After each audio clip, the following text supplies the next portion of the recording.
nessa transmissão. Vamos orar.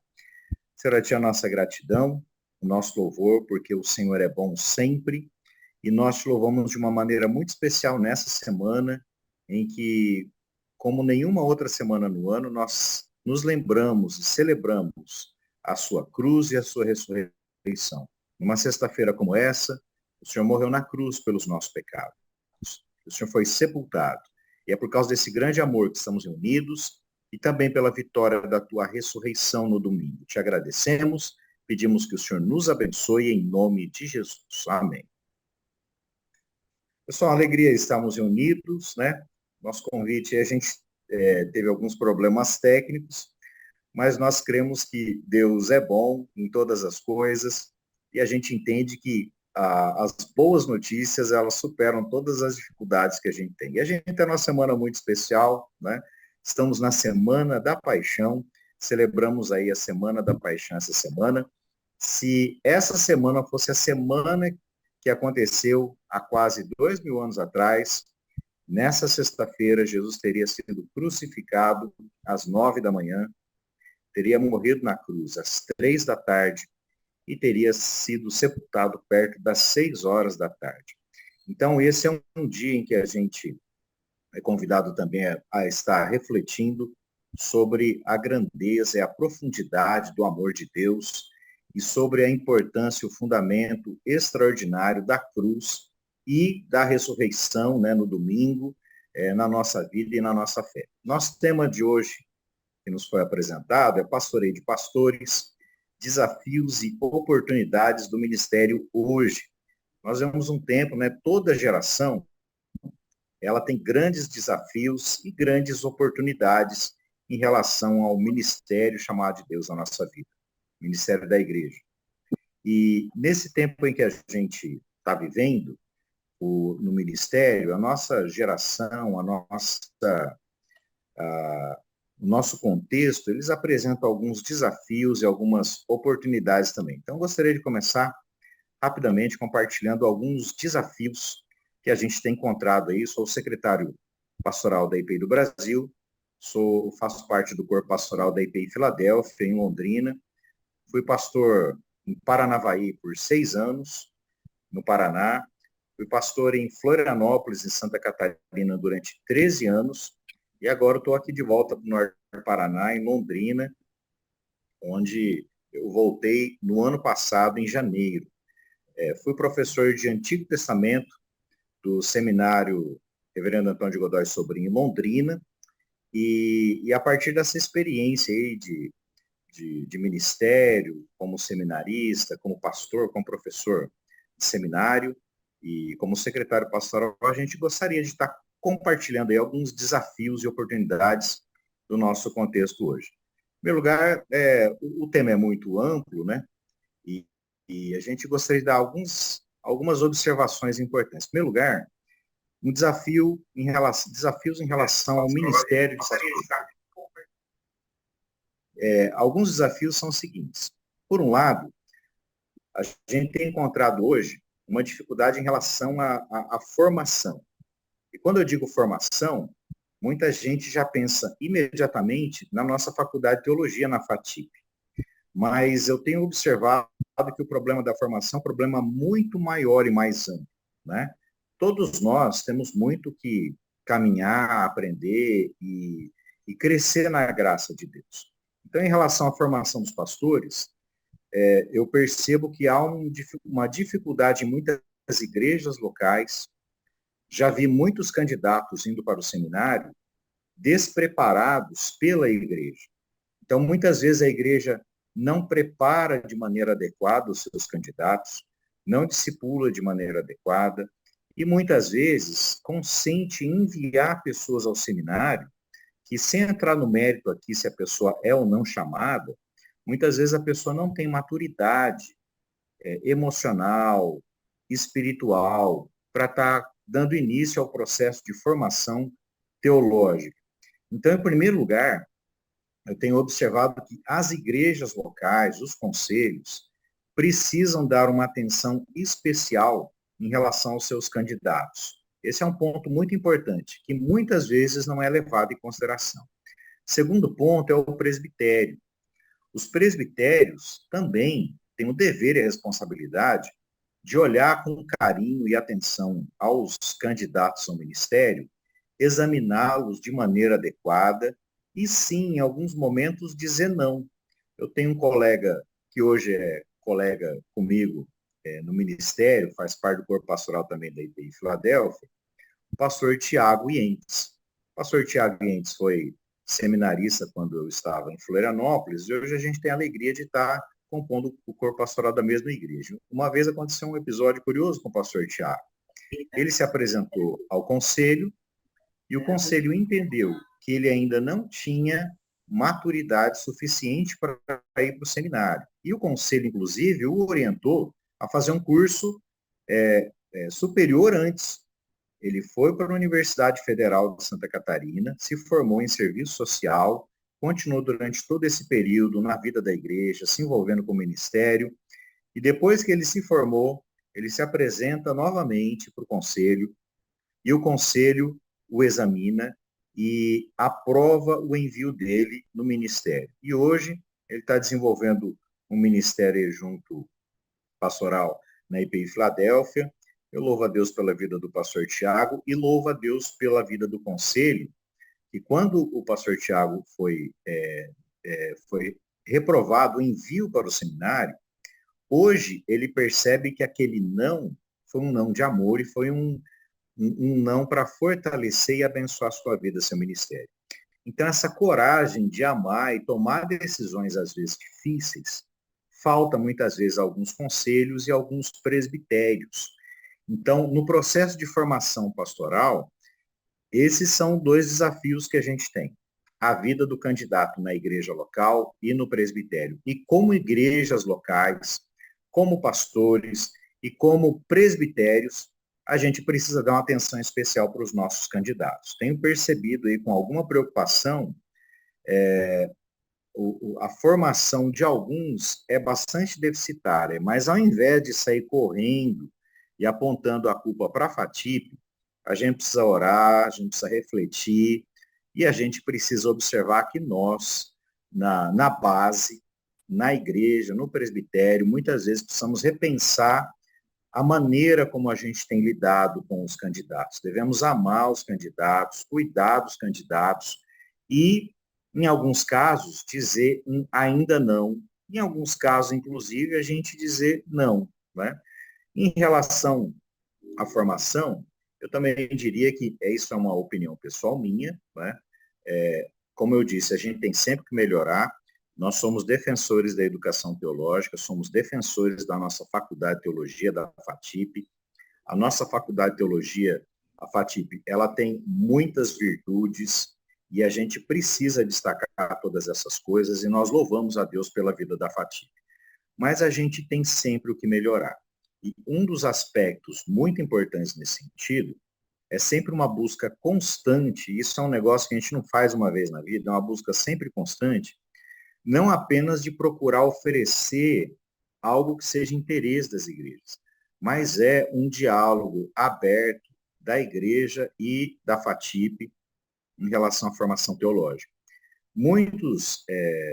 Muitas vezes, muitos pastores, eles não valorizam a FATIP como deveriam, não estudam como deveriam, não se dedicam à formação como deveriam. Então, os candidatos, seminaristas, eles devem se dedicar aos seus estudos. Eu sou um defensor de que os alunos devem dar o seu melhor, nem todo mundo vai ter o mesmo desempenho, mas você é chamado a fazer o teu melhor para a glória de Deus. Então, os candidatos precisam se dedicar e se esforçar com afinco a formação teológica, e a FATIP, ela deve manter sempre aberto esse diálogo, né? A gente poderia melhorar muitas coisas nesse sentido, na minha opinião, né, de estar promovendo aí alguns encontros, alguns eventos, estabelecendo com mais afinco esse diálogo. Por exemplo, uma coisa que eu observo em nível geral, tá? De modo geral, com a formação teológica em várias faculdades de teologia. Eu sinto falta, por exemplo, de um curso de apologética. Em que sentido? no sentido de você ter especificamente uma matéria no seminário para que você provoque o diálogo com a cultura, o diálogo com a ciência, um diálogo com a filosofia, capacitando os pastores, por exemplo, a darem razão da sua fé nos mais diferentes contextos. Então, a apologética, que é um ramo muito, na minha opinião, muito importante na teologia, é uma das áreas que a gente poderia, tem muito chão para a gente crescer. Então, entre os desafios, o desafio da formação teológica, eu destacaria essas questões fundamentais. Conselhos, presbitérios e FATIP tem muito ainda o que avançar na busca de uma formação teológica que seja cada vez mais bíblica, contextualizada, reformada, que estabelece um diálogo com a nossa cultura, que estabelece o diálogo aí com a ciência, que estabelece o diálogo nas várias frentes que a gente encontra. Geralmente, o diálogo acadêmico ele é mais que satisfatório na nossa formação teológica, graças a Deus. Então, eu tive a oportunidade de estudar em Londrina e eu tive uma formação teológica que eu louvo a Deus, obviamente, como eu digo, outras coisas poderiam ser abordadas e algumas poderiam ser potencializadas, mas eu louvo a Deus pela formação teológica na IPIB e eu não trocaria a minha formação teológica por exemplo, nenhum seminário teológico que eu conheça, inclusive na própria cidade de Londrina. Então, a gente deve continuar valorizando e amando aí a nossa educação teológica, a nossa FATIP, e sempre estar procurando meios aí da gente caminhar, avançar para a glória de Deus. Outros desafios e oportunidades em relação ao ministério pastoral. Nós temos uma dificuldade, né, nós pastores, nós temos muitas vezes uma dificuldade, várias dificuldades em termos de relacionamento. A gente tem encontrado aí muitos pastores com dificuldade na sua vida pessoal, relacionamentos familiares, relacionamentos na igreja, relacionamentos de concílio, né? Relacionamentos com presbíteros, com lideranças, com membros da igreja.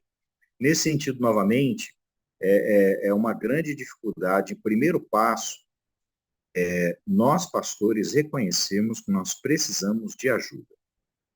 Também é uma dificuldade os presbitérios e os conselhos terem essa sensibilidade de também olhar para o pastor não apenas como alguém que está oferecendo algo para a gente, mas ter esse cuidado que a gente espera do pastor. O conselho deve ter esse cuidado com o seu pastor, cuidar dos seus pastores, se preocupar com a formação dos pastores, se preocupar com o relacionamento familiar dos pastores. Da mesma maneira, e de modo muito especial, os presbitérios. Nós não podemos ser apenas um concílio que se reduz a tomar decisões administrativas.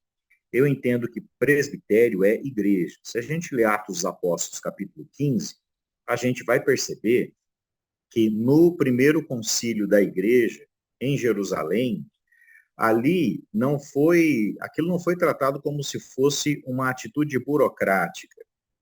O concílio é a igreja reunida. Concílio precisa ter temor de Deus. Concílio precisa ter adoração. Concílio precisa ter uma atitude de amor e de serviço uns com os outros. E, do ponto de vista da relação do presbitério com os pastores, os presbitérios precisam olhar com carinho os pastores e os pastores precisam olhar com carinho uns aos outros.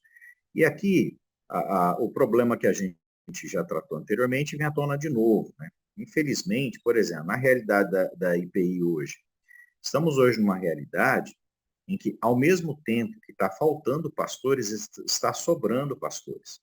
Então, eu sou pastor e eu tenho a consciência de que eu preciso estar sempre avançando, orando, estudando, me aperfeiçoando, fazendo cursos, tomando sempre consciência de que eu tenho o que melhorar na minha caminhada no meu ministério, né?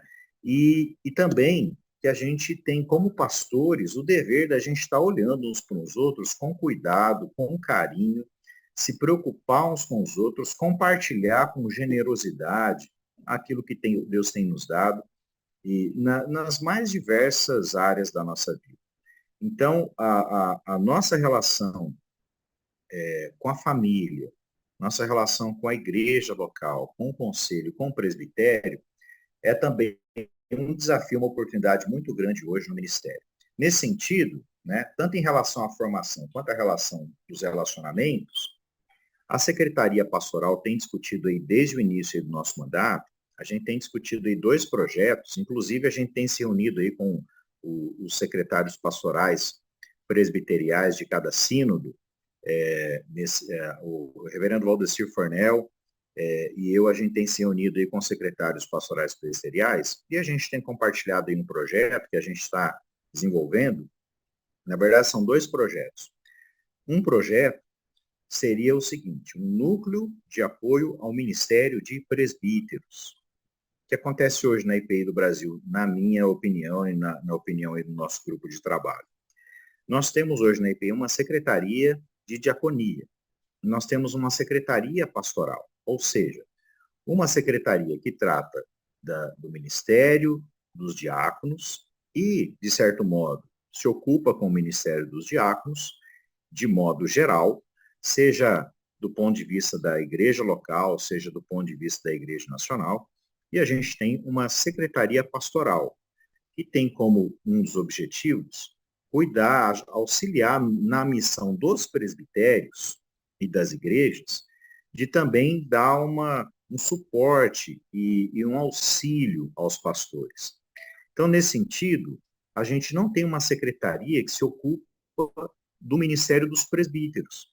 Então, um dos projetos que a gente está desenvolvendo e que a gente tem pedido aí, inclusive, aos secretários pastorais dos presbitérios, que nos ajudem aí com orientações, com sugestões, né, com perspectivas, é a gente criar uma secretaria, ou melhor, um núcleo de apoio ao Ministério de Presbíteros. E por que isso faria parte da Secretaria de Pastoral? Porque pastores e presbíteros são oficiais de mesma ordem, ou seja, pastores também são presbíteros. Nós temos presbíteros docentes e presbíteros regentes, ou seja, os pastores que de uma maneira especial, apesar de estarem ligados ao governo também, mas no governo quem se destaca são os presbíteros, até no contexto do conselho da igreja local, pelo número, né?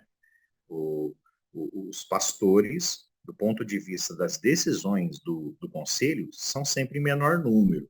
Apesar de ter algumas igrejas que têm mais pastores presbíteros, são poucas, mas elas existem, o auxiliar ele tem voz, mas ele não tem voto. Então, um núcleo de apoio ao ministério de presbíteros teria como objetivo a gente estar refletindo sobre o ministério dos presbíteros, oferecendo reflexões, treinamentos, encontros, para a gente estar melhorando e auxiliando também os conselhos e os presbíteros no seu ministério. E isso já seria um grande alívio para a vida de muitos pastores, porque todos nós sabemos que, como disse Jesus, a quem muito é dado, muito será cobrado, né? É uma parábola famosa, na minha opinião, desse verso, que é um grande poder exige uma grande responsabilidade. Então, o que acontece? Em relação aos presbíteros são muito importantes na vida da igreja e são muito importantes para os pastores. Eu louvo a Deus pela existência do presbiterado. E, nesse sentido, bons presbíteros que entendem a sua missão, entendem o seu chamado, entendem que não são chamados apenas para aparecer uma vez por mês na reunião do conselho, para tomar decisões na igreja local, mas que também exercem uma função pastoral junto à igreja, de cuidado com as ovelhas, de apoio ao ministério pastoral, né? Quando é o caso, também a avaliação de se o pastor, ele, de fato, tem a melhor perfil e para aquele momento da vida da igreja, que são sempre questões muito delicadas, que exigem muito temor de Deus, discernimento e responsabilidade. O núcleo de apoio ao Ministério de Presbíteros seria nessa direção. A gente está treinando, abençoando, refletindo, promovendo encontros sobre o Ministério de Presbíteros. Um outro projeto que a gente está em fase de desenvolvimento, né, todos esses projetos, obviamente, a Secretaria vai encaminhar no tempo oportuno para a Comex da AG, para os devidos encaminhamentos, né, e para as devidas decisões. Isso não é uma decisão exclusiva da Secretaria Pastoral. E nós entendemos que somos pessoas submissas à autoridade, respeitamos as autoridades constituídas, mas são projetos que a gente entende que são muito interessantes e que a gente deve apresentar em breve para avaliação. Outro projeto é um núcleo de apoio a candidatos e tutores. Qual é a ideia? A Secretaria Pastoral, muitas vezes, ela tem dado remédio, ou seja, quando o pastor passa por crise, dificuldade ou está doente, a Secretaria Pastoral age tentando ajudar no problema. O núcleo de apoio a candidatos e tutores seria um processo de, como se fosse um processo de prevenção, né? A gente não vai apenas dar remédio, mas a gente vai prevenir. Seria a lógica da vacina, né? Antes do problema acontecer, a gente já está atento, através do núcleo, aos candidatos, à formação, e, né, a gente sonha que, de repente, seria um espaço privilegiado, inclusive de diálogo com as igrejas, presbitérios, né, e a própria FATIP, né. Então, esses links são muito importantes. Então, está acompanhando, a gente aprovou recentemente na AG em Sorocaba, um manual do tutor. A gente tem compartilhamos o manual do tutor com todos os secretários pastorais do nosso grupo de WhatsApp, né? Inclusive, se algum secretário pastoral não faz parte do nosso grupo de WhatsApp da Secretaria Pastoral, entre em contato com a gente, porque a gente tem atualizado esses dados e esse diálogo é muito importante. E a gente está atento, preocupado, dando suporte, tomando iniciativas, tendo, inclusive, perspectivas aí desse treinamento no sentido de diálogo constante da igreja com a teologia, né? Eu me lembro que quando eu me formei no seminário, eu passei por uma situação específica no presbitério, em que eu percebi, apesar de ter me envolvido sempre demais, tanto com a igreja local quanto o presbitério, quanto com o seminário, quando eu me formei, eu percebi algumas dificuldades que eu tinha em relação ao dia a dia do ministério pastoral, né? Fui fazer minha licenciatura numa igreja, na IPI de Paranavaí, a igreja que mora no meu coração, que eu tenho muita gratidão a Deus por essa igreja local. Mas é um desafio muito grande a gente sair do banco do seminário para assumir uma igreja. Então, esse núcleo de apoio a candidatos e tutores iria servir tanto nesse processo de cursos e treinamentos e reflexões aos candidatos, quanto com os tutores da igreja. Então, essas são algumas linhas muito importantes, muito interessantes. A gente tem acompanhado aí na Secretaria Pastoral alguns pastores em dificuldade, a gente tem acompanhado alguns pastores, a gente tem acompanhado, inclusive, em alguns casos, dando suporte a algumas pessoas que estão com dificuldade aí na tutoria, né? Tem procurado ajuda também, a gente tem procurado auxiliar nesse sentido, na formação. A gente tem oferecido cursos, a gente está desenvolvendo um curso que, pessoalmente, eu tenho dado um curso, chama Panorama da Bíblia, numa perspectiva teológica, narrativa e intertextual. Um dos objetivos desse curso é exatamente fazer essa conexão e esse diálogo mais profundo entre uma boa formação teológica acadêmica, a teologia reformada e a perspectiva da igreja, né? Então, é um curso de diálogo. Ele tem sido muito bem recebido, a gente já oferecemos esse curso já em algumas igrejas, várias igrejas estão procurando, alguns presbitérios já têm demonstrado interesse de trabalhar também, e é um curso que a gente pretende estar desenvolvendo aí, de repente, se Deus quiser, em breve, oferecendo para a IPI do Brasil, de alguma maneira, né? Seja através de, de, de material publicado ou de alguma maneira algum curso online, a gente está estudando a melhor maneira de trabalhar essa questão. A secretaria também tem se preocupado aí com a questão de a Secretaria Pastoral de Revitalização e de Evangelização, a gente tem discutido aí algumas ações em conjunto, inclusive procurando organizar alguns conteúdos juntos e é isso. Esses são alguns desafios aí que a gente tem encontrado no Ministério, mas o nosso tempo também ele nos oferece muitas oportunidades, né? A gente vive um tempo em que o conhecimento ele tem se multiplicado. Nesse sentido, a gente precisa tomar um cuidado, porque eu nasci no milênio passado. Então, a nossa geração, o pessoal aí que tem mais de 24 anos, a gente viveu, em parte, num período em que o problema era a falta de informação. Hoje em dia, o problema é excesso de informação.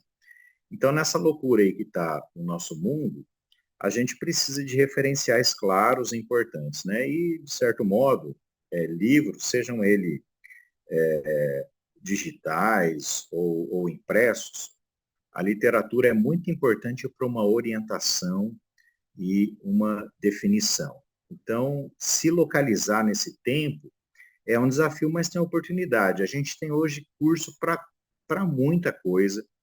Antigamente a gente precisava se esforçar muito para ter um referencial para alguma coisa, mas hoje em dia a literatura é abundante, é ampla, é muito fácil adquirir alguns conhecimentos. O problema hoje é a agulha no palheiro, né? De tanta informação disponível, a gente ter um referencial claro em relação a onde encontrar boas informações. Mas o fato é que a gente vive numa geração em que quem quer estudar e quer se dedicar, a gente, nesse sentido também, a tecnologia, por exemplo, hoje a gente está reunido aí numa live e a gente tem pessoas de vários estados do nosso país que estão participando dessa live. Isso é uma oportunidade maravilhosa. Eu tenho participado de algumas lives e os recursos tecnológicos que a gente tem hoje são amplos. Recentemente, acho que foi o pastor Silas, ele deu um curso ali na Filadélfia de teologia básica, né? Obviamente era só um aperitivo, né, da teologia, eram 4 encontros, mas foi um curso maravilhoso, muito inspirador. Se eu não me engano, foi ele que fez a seguinte observação: imagina se o apóstolo Paulo vivesse no mundo que a gente vive hoje, se com os recursos limitados que ele tinha, e apenas escrevendo cartas, ele trouxe com a sua vida e o seu ministério, com a sua ação missionária, uma influência tão grande. Imagina o que seria um apóstolo Paulo hoje, nesse mundo de tantos recursos e tantas opções que a gente teria. Então, a gente tem muitos recursos, tem muitas oportunidades hoje em dia, mas eu diria que nesse movimento geral aí de oportunidades e desafios que a gente tem, o evangelho ele não mudou. Jesus continua nos chamando a nós, pastores, a sermos discípulos de Jesus. Discípulos que fazem discípulos. E o discipulado é uma realidade fundamental de relacionamento. A gente precisa, mais do que nunca, entender que o nosso ministério, a nossa vida precisam ter peso, precisam ter conteúdo, precisam ter presença de Deus. Infelizmente, hoje, muitos pastores têm se levado pela correria, pela agenda, muitos não têm se dedicado à oração. A oração deve ser a respiração do cristão. Então, uma vida de oração, uma vida de estudo, de meditação da palavra, de reflexão na palavra, de estudos profundos na palavra de Deus, não apenas estudar a Bíblia para preparar sermão, mas o amor a Deus, a revelação de Deus, a palavra de Deus deve ser algo que está entranhado na gente, que nos leva a ter paixão. Eu devo ter paixão, amor a Deus e a sua presença. Paixão pela realidade da presença de Deus. paixão pela realização, pela celebração da ceia, paixão por discernir, desfrutar dessa presença que a gente tem na vida da igreja, na oração, na participação da ceia do Senhor. Isso deve ser algo que toma o nosso coração. Então, oração e palavra de Deus sempre foram e vão continuar sendo um aspecto fundamental da nossa vida e da nossa devoção. Por exemplo, você que está participando com a gente desse momento, seja você pastor ou pastora ou não, tá? Pode ser que você seja um líder da igreja, um membro da igreja, ou apenas uma pessoa curiosa e que está participando dessa live. Mas na tua vida é fundamental a comunhão com o Criador. Então, nesse sentido, oração e palavra de Deus são sempre fundamentais. Outra coisa que é fundamental na vida de muitos pastores, e muitos pastores, infelizmente, começam a se perdendo no processo, é o amor à igreja de Deus. A gente sabe que no contexto da igreja, a palavra de Deus diz, todos pecaram e carecem da glória de Deus. Quem é que carece da glória de Deus? Todos. Eu careço da glória de Deus, você carece da glória de Deus. E pelo fato da gente carecer, muitas vezes no ministério a gente tem experiências de ser ferido. Eu fui ferido algumas vezes no ministério, mas eu fui curado pela graça de Deus. Fui curado pelo perdão. Fui curado porque num dia como hoje, na sexta-feira da paixão, eu me lembro disso todo dia, mas hoje é um dia especial para estar recordando isso.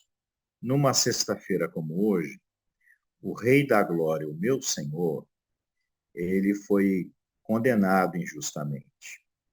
Ele foi solidário com todas as pessoas que, no decorrer da história, são vítimas de condenação injusta por interesses estranhos. Muitos grupos, durante toda a história, quem está no poder sempre tem interesses estranhos e sempre, né, quase sempre aí tenta manipular a justiça a seu favor. Jesus foi condenado injustamente por Pôncio Pilatos, pelo Império Romano. Ele foi crucificado às 9 horas da manhã. Ele morreu na cruz às 3 horas da tarde. E ele foi sepultado por volta das 6 horas. E a gente precisa lembrar disso. E ele se entregou ao mal, né? Ou melhor, ele se entregou à vontade do Pai, se entregou à cruz, encarou todos os inimigos de Deus, levou sobre si todos os nossos pecados. Para quê? Porque ele estava manifestando o amor e a graça de Deus sobre a nossa vida. E quando eu olho para a cruz, e eu percebo o grande, o único e suficiente sacrifício que Cristo fez, eu lembro que isso foi por amor de mim, mas eu não mereço.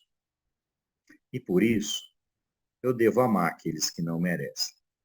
Então, quando eu olho para a igreja, quando eu olho para a minha história, quando eu olho para pessoas que muitas vezes me feriram, me machucaram e fizeram algo que eu achava que não era correto, eu olho para essa história com redenção, com graça. Porque da mesma maneira que eu não mereço ser amado por Jesus, os meus irmãos também não merecem. Mas da mesma forma que Deus me ama e me aceita, eu vou amar os meus irmãos. Eu sou perdoado e por isso eu vou perdoar os meus irmãos. Ninguém dá o que não tem, irmãos. Você não vai perdoar se você não é perdoado. Você quer ser um canal de perdão? Você precisa ter perdão na sua vida. Ninguém dá o que não tem. Você só pode dar paz se você tem paz. Você só pode dar amor se você tem amor. Você só pode oferecer perdão se você recebeu perdão. E na cruz eu sei que Deus me ama e me perdoa. Isso é fundamental na minha relação com os meus irmãos e com a igreja. Né? Eu não tenho inimigos do ponto de vista nenhum. Eu não me coloco na posição de inimigos de ninguém. Eu entendo que eu devo me colocar numa posição de contrariar aquilo que eu entenda que não esteja de acordo com a vontade de Deus. Mas, por exemplo, quando eu estou na reunião de conselho do presbitério, eu não estou discutindo pessoas, eu estou discutindo temas. E as pessoas, por menos que eu concorde com elas, por mais que eu discorde, eu sou chamado a perdoar e a amar. E esse é o meu coração. Durmo tranquilo toda noite, porque no histórico da minha vida, eu olho para pessoas que, mesmo aquelas que eu tenho profundas discordâncias, eu amo, eu aceito e eu perdoo. Eu gosto muito da história do Presépio Grande de Florianópolis, fiquei em Florianópolis 13 anos, e eu tenho uma amiga queridíssima, reverenda Niura do Amaral. A gente sempre brincava o seguinte, em reunião de presbitério, a gente brincava o seguinte, quando eu sentava, ela levantava. Quando ela sentava, eu levantava. Dificilmente a gente concordava em algumas discussões do presbitério. Mas a pastora Niura, ela, em determinado momento, ela foi por muitos anos pastora da IPI da Coloninha, e ela entendeu que deveria, que chegou o tempo dela encerrar o ministério dela em relação àquela igreja local, né? E ela saiu da igreja local. E ela foi procurar uma igreja para congregar, e no fim das contas ela acabou congregando na IPI Florianópolis, onde eu pastoreava. E para mim foi uma alegria receber a pastora Niura. A gente sempre teve diferenças, sempre foram muito claras, mas ela começou a congregar, começou na mesma igreja local. Eu a convidei para ser pastora auxiliar junto comigo, e ela foi um motivo de muita alegria e muita bênção na minha vida. O que que significa, irmãos? Eu estou dando esse exemplo para dizer o seguinte, a gente não precisa concordar em tudo, né? Eu gosto muito de uma frase do Agostinho, que, se não me engano, foi citada depois por Melanchthon, né, um amigo do Lutero na Reforma. Vou parafrasear, tá? Estou puxando aqui de memória, que diz o seguinte, no que, no que é periférico, no que não é essencial, a gente tem que ter liberdade. No que é essencial, a gente precisa concordar. Mas em tudo, a gente tem que ter amor. Não é porque a gente discorda de alguma opinião que a gente precise ser inimigo, né? Pelo contrário. Então, nessa relação que a gente tem uns com os outros, para mim, o evangelho é fundamental. Jesus morreu na cruz. Ele me ama, ele me perdoa e ele me aceita. Então, eu vou me aceitar, eu vou me perdoar, né? Como diz aquele velho hino, né? Eu venho como estou. Obviamente, não é para você ficar do jeito que você está, porque a graça de Deus que te aceita como você está, ela te abençoa e te transforma para que você cresça, amadureça e melhore do lugar que você está. Então, Deus não te chama para viver na miséria, né? Emocional, moral, espiritual. Pelo contrário, ele te ama e te aceita do jeito que você está, mas a graça dele vai te conduzir para onde você não está, para que você cresça e amadureça. Então, a graça é um ponto fundamental na nossa vida, no nosso relacionamento, no nosso presbitério, né, no conselho, na família, em todos os níveis de relacionamento que a gente tem. E domingo, Jesus ressuscitou. Então a gente precisa lembrar, irmãos, ter sempre esperança. Eu me recuso a não ter esperança. Sabe por quê? Porque Jesus ressuscitou. E a gente precisa aprofundar nesse conhecimento maravilhoso que é a ressurreição. A cruz e a ressurreição são o centro da Bíblia, o centro da história, estão relacionados nada mais nada menos com cada átomo do universo. 1 Coríntios 15, 28 diz o seguinte, e Deus será tudo em todos. Isso significa que a cruz e a ressurreição de Jesus tem a ver com absolutamente todas as coisas. E o que é a ressurreição? Gosto muito de 1 Coríntios 15. 1 Coríntios 15, que é um capítulo clássico aí da reflexão teológica sobre a ressurreição. Verso 17 diz que se Jesus não ressuscitou, a nossa fé é vã, é vazia. E nós ainda estamos nos nossos pecados. Então, a salvação não é só Jesus morrendo na cruz pelos meus pecados. Porque se Jesus não tivesse ressuscitado, o evangelho, não havia evangelho. O evangelho é a boa notícia de que Jesus veio, ele se fez homem, viveu sem pecado, viveu uma vida extraordinária por nós, morreu por nós, né? Dificilmente a pessoa vai estar disposta a morrer por algo se ela não está disposta a viver por algo. Jesus viveu por nós, ele morreu por nós e ele ressuscitou por nós. E quando ele ressuscita, Jesus derrotou todos os inimigos de Deus. Todos os inimigos de Deus já estão derrotados. O Império Romano foi derrotado. Os poderes políticos e ideológicos deste mundo, que são contrários a Deus e à sua criação, foram derrotados. Porque o Império Romano condenou Jesus à morte. Ele está vivo. Isso é a vitória de Jesus contra poderes políticos e ideológicos. Jesus venceu os principados e potestades, humanos e demoníacos. Jesus venceu o pecado. Ele viveu sem pecado, morreu na cruz pelos nossos pecados, ressuscitou para a nossa salvação. Jesus venceu a própria morte. Ele é o Rei, o Messias sobretudo, o Senhor, o Salvador, e ele é digno de honra, de glória e de louvor. Eu estava falando de perdão, né? Recentemente estava falando com a igreja, falei assim, irmãos, quando a pessoa te faz o mal, pode ser que você considere que ela não seja digna do teu perdão. Mas Jesus é digno de que você a perdoe. Porque o que ele fez por nós nos abençoe e nos capacita para que a gente, para a glória dele, perdoe o outro. Então, toda a glória pertence a Jesus, toda a nossa ética, toda a nossa moral, os nossos valores, a nossa filosofia de ministério, a nossa filosofia de vida, tudo deve ser um reflexo, tudo deve estar ligado ao Evangelho da Cruz da Ressurreição que nós celebramos essa semana, de Jesus que já venceu. Né? Recentemente eu estava pregando na ressurreição, tem uma metáfora que eu gosto muito de usar, né? Como ontem eu estava assistindo um jogo aí do Palmeiras, estava passando na TV com meu pai, e estava acompanhando o jogo e tal. Então, no campeonato, os pontos são... o campeonato, por exemplo, brasileiro, né? Ele funcionava com pontos corridos. Então, quando o campeonato funciona com pontos corridos, acontece o seguinte, chega um ponto que um determinado time já teve tantas vitórias que mesmo que por exemplo, faltam 6 partidas, mesmo que ele perca 6 e o segundo colocado ganha 6, o segundo colocado não alcança mais. Então o campeonato não terminou, mas o campeão já está definido. É mais ou menos isso que acontece na cruz, na ressurreição de Jesus. Jesus já venceu. E a nossa vitória está nele. O evangelho tem que ser essa boa notícia que está atropelando toda a má notícia. A gente padece, a gente sofre muita coisa. A gente passa por crise, as pessoas passam por crise. Mas o evangelho, para mim, é essa boa notícia que está atropelando toda a má notícia. A gente toma cruz no ministério? Toma.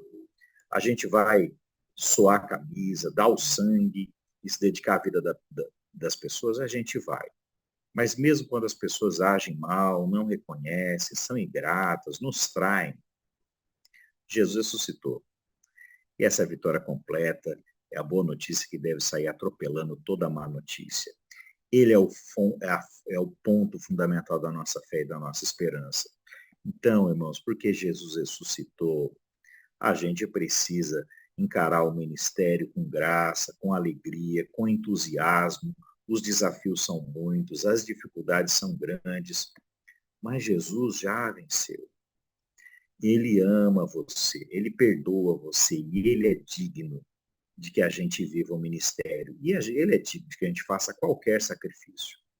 Qualquer sacrifício pessoal que eu faça, por mais pesada que seja a cruz que eu tenho para carregar, ela não é nada. Esse sofrimento não é nada comparado ao que Jesus sofreu por mim. E a palavra de Deus diz que a nossa breve e momentânea tribulação não tem comparação com a glória que há de ser revelada em nós. Então, a Jesus toda a honra, toda a glória, todo louvor, ele é digno. E, para mim, Jesus e o Evangelho são a grande resposta sempre para o ministério, para a vida, para os relacionamentos, para todas as coisas. Eu creio que todas as áreas da nossa vida estão ligadas ao Evangelho. E discernir isso, vivenciar isso pela graça de Deus e no poder do Espírito Santo, meus irmãos e minhas irmãs, é a nossa tarefa fundamental, né? É crescer em tudo em Cristo, crescer em tudo no Evangelho, para que o Evangelho tome todas as dimensões da nossa vida, né? Gostaria que a hora de dar uma oportunidade, né? Falei demais, a gente se empolga, né? Dá microfone para o pastor Danis. Mas queria passar aí a palavra para os nossos irmãos, ver se alguém tem alguma questão, algo que gostaria de perguntar e observar. E é uma alegria a gente estar junto nessa noite.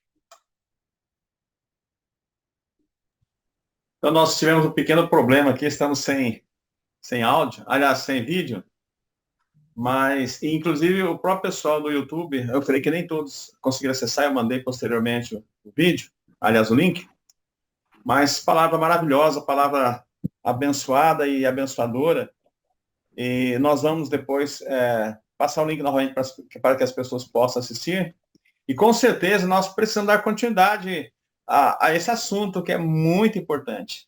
Nós tivemos aqui alguns comentários, as pessoas dizendo que realmente esse assunto é muito importante para nós, liderança de igreja. A gente tem sofrido muito, as nossas igrejas não têm crescido, justamente, às vezes, pequenas coisas precisam ser ajustadas, né?